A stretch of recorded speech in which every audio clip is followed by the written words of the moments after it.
Tupatie 2 minutes, ndio, because of time, ndio? Yes. Oh, hi everybody. Hi, truthful man. Hi, cousins.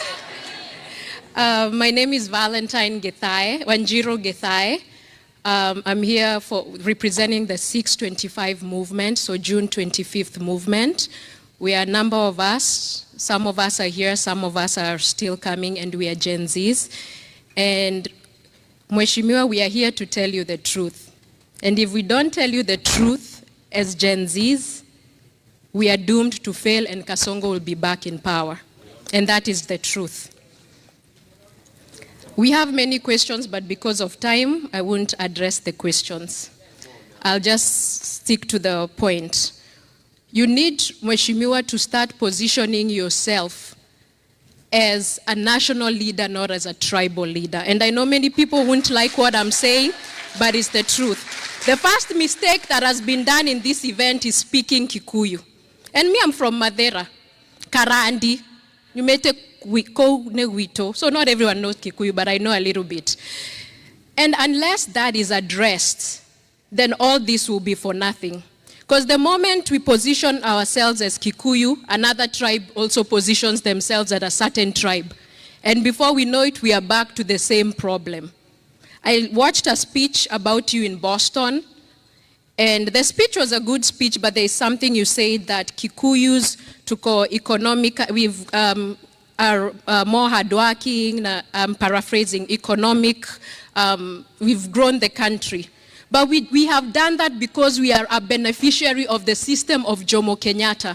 We cannot say that there are other people from other tribes who are not hardworking. They are. It's just like the whites here. We have that sense of entitlement as Kikuyus, and it has to stop. And if I don't say that, I will not be telling Mheshimiwa the truth. We want Kasongo to go, but we have to say the truth.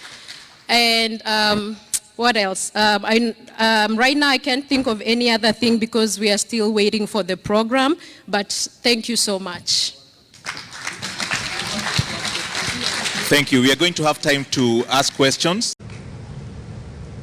And that is why my little daughter, Gen Z, William Ruto, is an expert in creating narratives. He is very good. And many people fall for it, have fallen for it before. He created a narrative against Uhuru Kenyatta that he's a drunkard, and he convinced us Uhuru Kenyatta is a drunkard and is useless. And we all disobeyed Uhuru Kenyatta, embarrassed him, shamed him, because William Ruto convinced us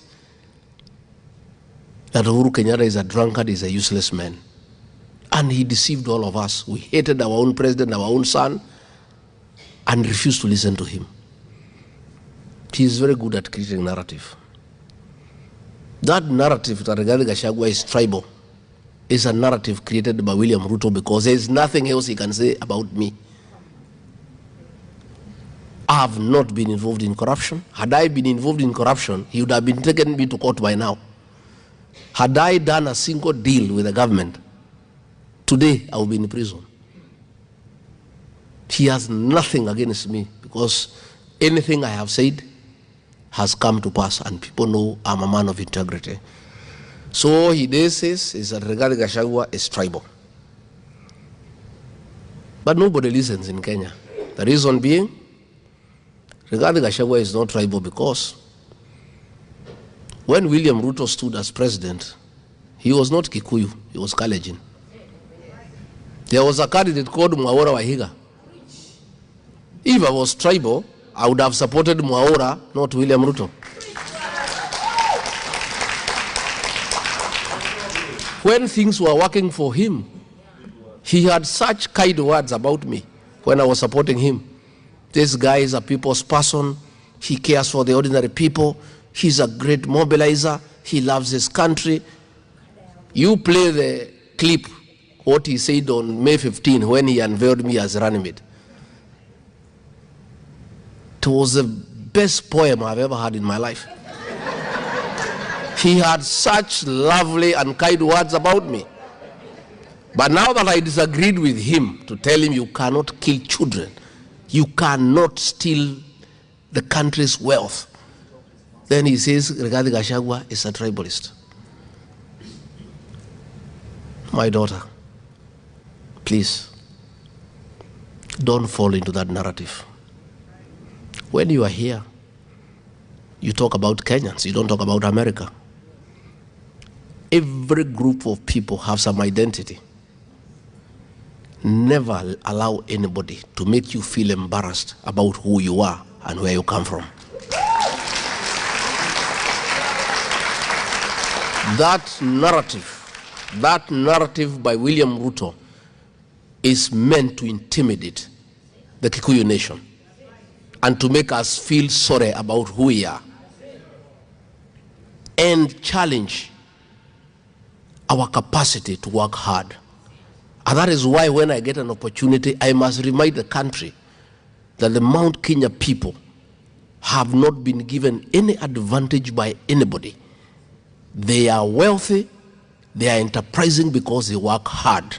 They are industrious, and they must be allowed to be.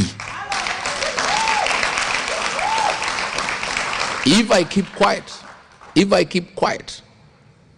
the people will be intimidated to feel sorry about themselves and who they are. Nobody has given the people of Mount Kenya any advantage.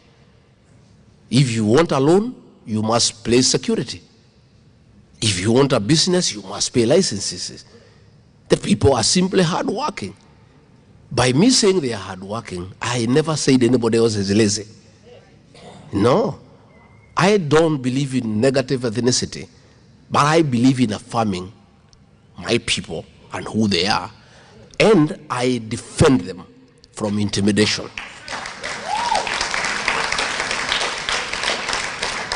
My daughter, if you follow what happened 2 weeks before I came to America, you realize why I have to defend the Mount Kenya people. Businesses for the Mount Kenya people were targeted for destruction. In other areas, they were not destroyed because they wanted to intimidate the people of that region into silence. If you look at the people who were arrested and taken to court, 92% are from that region and charged with terrorism. If you do remember, there was a meeting in Mount Elgon where William Ruto was seated, and the MP for Ebuya West, Honorable Wanyama, said that all communities will gang up to isolate the mountain people. And William Ruto was there laughing and clapping. Somebody must defend the mountain.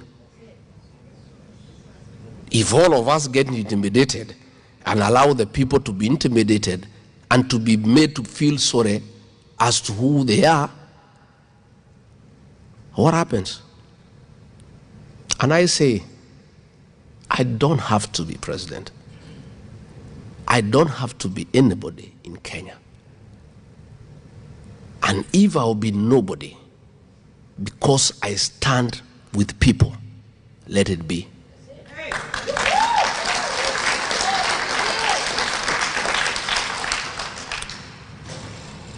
I supported William Ruto knowing he's not a Kikuyu. I and the people of Mount Kenya are nationalists. We are good people. Against the advice of Uhuru Kenyatta, our own son, who was president, he told us this man is a thief, and if you elect him, you shall suffer. And we said no. We promised him. We have an arrangement. We are honest people. We are men of integrity.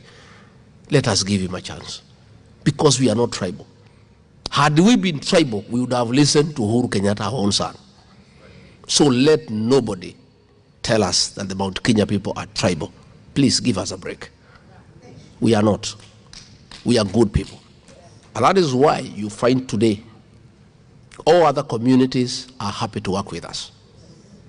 Because we are good people, we are honest people, and we are nationalistic. And we are part of Kenya. But that does not change our identity and the language that we speak together. Just the way we respect other communities and their right to speak their own language, we too must be respected and be allowed to speak our own language. All that noise you heard in Kenya when I arrived in Seattle was because of the Game Festival. People who don't like us were unhappy that the people are so many looking happy and singing their songs. That's all. They would like us to be divided so that they can rule us forever. And I am aware and I'm very conscious that our unity is our strength. And our relevance in the national political discourse is informed by being united and casting our vote in one ballot box.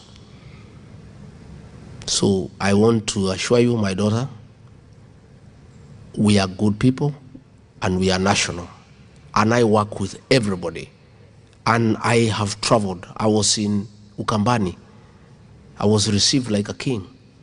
I was in Mombasa, Kilifi, Malindi. I had a good engagement with the people. I was in Narok. I was in Kajiado. I work well with the Ma. I was in Bungoma. I was in Kakamega. I was in Vihiga. I was appreciated by those people. The people of Kisii are waiting for me because they know I'm a Kenyan leader. I am a nationalist. But much as I'm a Kenyan, I'm a nationalist. I come from somewhere. And I retain my right to talk for those people if I find somebody who wants to throw them under the bus. And that is something that we must do all the time. Why do we say one term? And that's why I need your help, because you are part of Kenya. I heard William Ruto saying that we are saying he should go, he should be one term, and he is wondering why he should go. William Ruto.